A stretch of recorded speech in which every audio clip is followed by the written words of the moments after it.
संजीव हंस के माध्यम से उस महिला को 90 लाख रुपया ट्रांसफर किया।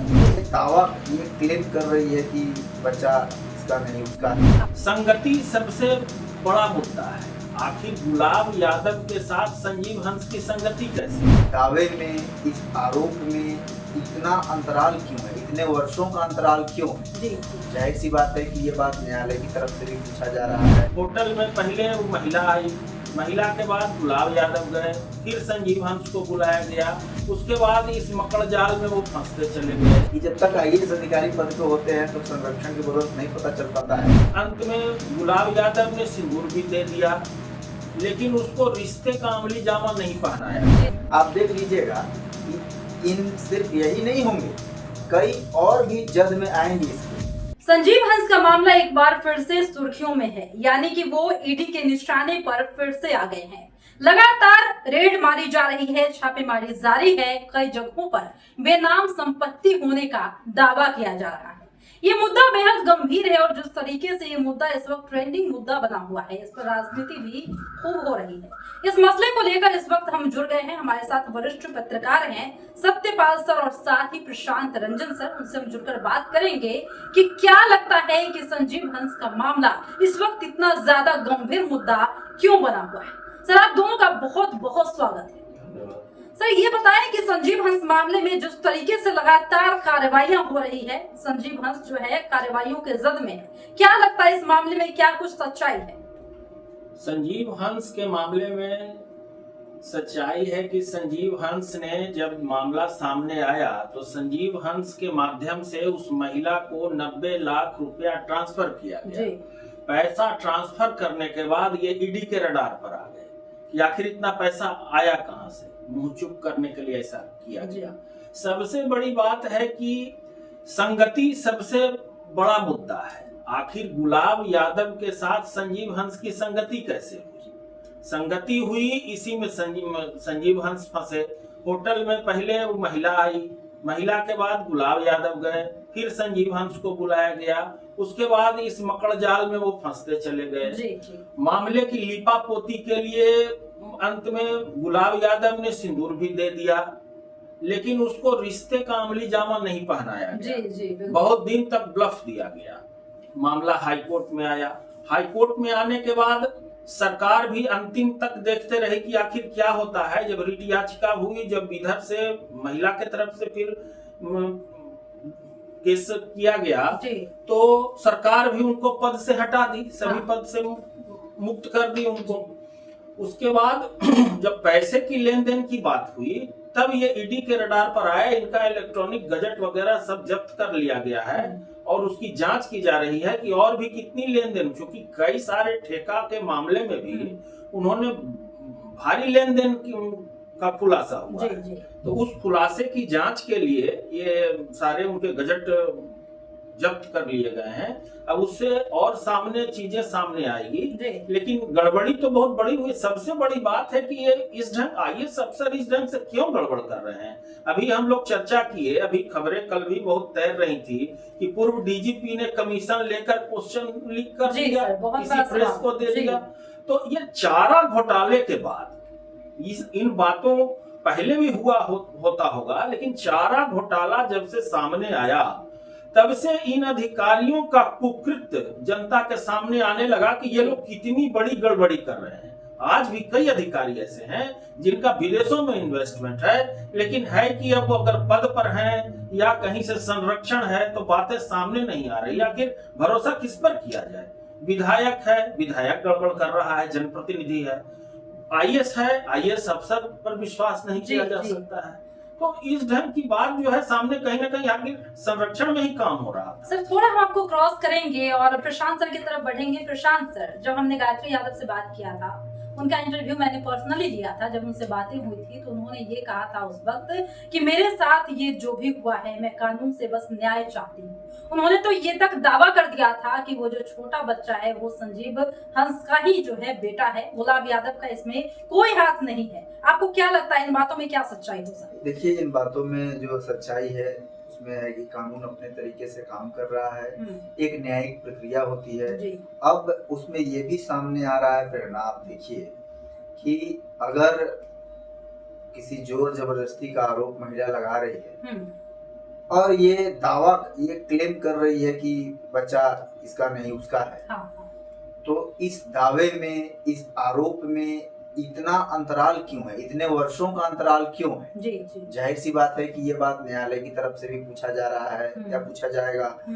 और एक सामान्य सा तर्क कहता है कि अगर किसी महिला के साथ जोर जबरदस्ती, लालच, गन पॉइंट पर कोई जबरदस्ती करता है तो वो महिला तत्क्षण 24 घंटे के अंदर, एक दिन के अंदर उसकी शिकायत करती है।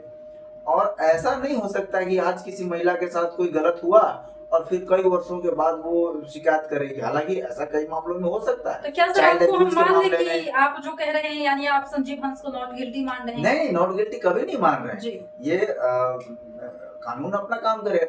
मैं एक सवाल की बात कर रहा हूँ, एक तर्क ये कहता है, हालांकि कई बार हम देखते हैं कि चाइल्ड अब्यूज के मामले में, घरेलू हिंसा के मामले में कई वर्षों बाद पर खुलता है, सामने आती है, लेकिन ये एक आपराधिक कृत्य प्रतीत होता है, किसी भी महिला के साथ दुर्व्यवहार होना, जबरदस्ती होना। और ये एक तर्क की बात है, इसका ये मतलब नहीं है कि कहीं से मेरी नजर में IAS अधिकारी संजीव हंस निर्दोष हैं, इस तरह से नहीं। आपको मैं बता दूं प्रेरणा कि प्रीपेड बिजली मीटर जो बिहार में लगाए जा रहे थे, आप देखिए किस तरह से सरकार युद्ध स्तर पर अभियान चलाकर, जैसे लगता था कि बिहार में अगर सबसे आवश्यक कोई एक कार्य है तो वह है प्रीपेड बिजली मीटर लगाना। माने लोगों के जीने मरने से भी ज्यादा जरूरी है। सरकार ने अभियान चलाया और उस अभियान में कुछ समय तक, यानी लंबे समय तक संजीव हंस भी उस पद पे थे जब वो बिजली मीटरों की खरीद होनी थी, लोगों को लग रहा था ये सब मामला। उस समय भी वो टेंटेड हुए थे, उस समय भी उन पर आरोप लगे थे। और आप देखिए कि जुलाई में संभवतः ईडी ने उन पर छापेमारी की थी। फिर हाल फिलहाल में ये मामला आया, तो एक के बाद एक उनके खिलाफ फाइलें खुलती जा रही हैं। और मुझे लगता है कि जब उन पर एक के बाद एक मामले दर्ज होंगे और न्यायिक प्रणाली से जब बातें सामने आने लगेगी, तब और कई विपत्तें खुल सकती हैं। और एक बात और इसमें मैं आपको बता दूं, जैसा कि सतपाल सर ने कहा कि जब तक IAS अधिकारी पद पे होते हैं तो संरक्षण की बदौलत नहीं पता चल पाता है। आप देख लीजिएगा कि इन सिर्फ यही नहीं होंगे, कई और भी जद में आएंगे इसके। ये जैसे जैसे न्यायिक प्रक्रिया, जांच प्रक्रिया और आगे बढ़ेगी, जो केंद्रीय एजेंसियां हैं, ईडी या फिर दूसरी एजेंसियां अपना कार्य आगे करेंगी, तो मुझे जो लग रहा है, जो अभी हाल फिलहाल में रवैया चल रहा है सरकार में बैठे ऊंचे अधिकारियों का, उससे मुझे लगता है कि एक से अधिक अधिकारी भी इस जद में आएंगे। सत्यपाल सर, आपको ऐसा लगता है कि इस मामले को पूरी तरीके से राजनीतिक मामला बनाया जा रहा है? राजनीतिक मामला तो ठीक है, राजनीतिक मामला हो सकता है, लेकिन गुलाब यादव को क्यों बख्शा जा रहा है कि वो बच्चा गुलाब यादव का नहीं हो सकता है? ये जब दोनों में दुविधा है, गुलाब यादव जब संबंध बना के सिंदूर दे दिए कि हम शादी कर लिए, और फिर बाद में उसको नहीं रिश्ता बन पाया दोनों में, और अब उस बच्चे को संजीव यादव का बच्चा कहा जा रहा है, संजीव हंस का बच्चा कहा जा रहा है, तो ये कहीं ना कहीं विवाद है। दूसरा है कि पॉलिटिकल जो होता है नेता, उसके पास मसल्स पावर भी होता है। IAS के पास मसल्स पावर तभी तक है जब तक वो पद से हटने के बाद उसके पास वो शक्ति नहीं रह जाती है जो एक पॉलिटिकल व्यक्ति के पास है, या जो विधायक रह चुका है, सांसद रह चुका है। तो कहीं लग रहा है कि गुलाब यादव के दबाव में कहीं ऐसा यू टर्न हुआ हो मामला।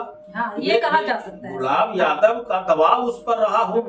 जहां तक जांच की बात है, ND तिवारी और उनके जो पुत्र जो हुए, उनको साबित करने में 30 साल से अधिक लग गए। माने ND तिवारी के मरने के 1-1.5 साल पहले ये साबित हो सका कि ये बच्चा ND तिवारी का है। जी, सही बात। ND तिवारी, तो इस ढंग के मामले को साबित करने में, मान लिया कि जो क्रिमिनल याचिका थी, शायद याचिका भी खारिज हो गई है, खारिज हो गई। तो याचिका खारिज हो गई, तो है कि न्याय मिलने में कितना समय लगेगा, और इसको ट्विस्ट किया जा रहा है। गुलाब यादव का इसमें प्रभाव बढ़ गया लगता है, संजीव हंस कमजोर पड़ गए, इसलिए ये सारी बातें उन पर मढ़ी जा रही है।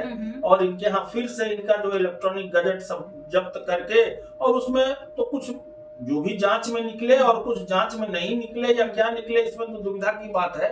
उसमें जब आप ले ही लिए तो उसमें क्या डालिएगा क्या रखिएगा क्या पता। सही बात। लेकिन इसमें गुलाब यादव प्रभावी हो रहे हैं संजीव हंस को प्रताड़ित करने, क्योंकि महिला बिल्कुल गुलाब यादव से टर्न ले ली संजीव हंस की ओर, जबकि सिंदूर दिया है गुलाब यादव ने। जी बिल्कुल। और पहले से गुलाब यादव थे होटल में, बाद में संजीव हंस का पदार्पण हुआ। तो कहानी में कहीं ना कहीं ट्विस्ट है, इसको थोड़ा समझना होगा कि आखिर गुलाब यादव का क्या रोल है इसमें।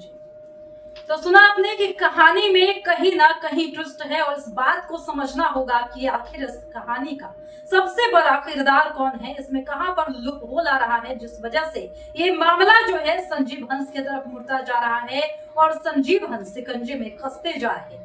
एक और बड़ा सवाल है कि आखिर गुलाब यादव को इसमें क्यों बचाया जा रहा है? क्या वास्तव में गुलाब यादव की ये कोई साजिश हो सकती है या फिर संजीव हंस को फंसाने का ये कोई तरीका है? ये तो आने वाले वक्त में ही पता चलेगा। लेकिन बात करते हैं संजीव हंस की, तो एक बार फिर से वो ईडी की रडार पर है और लगातार कार्रवाइयां जारी है। ऐसे ही और तमाम वीडियो अपडेट्स के लिए बने रहिए हमारे साथ और देखते रहिए। धन्यवाद।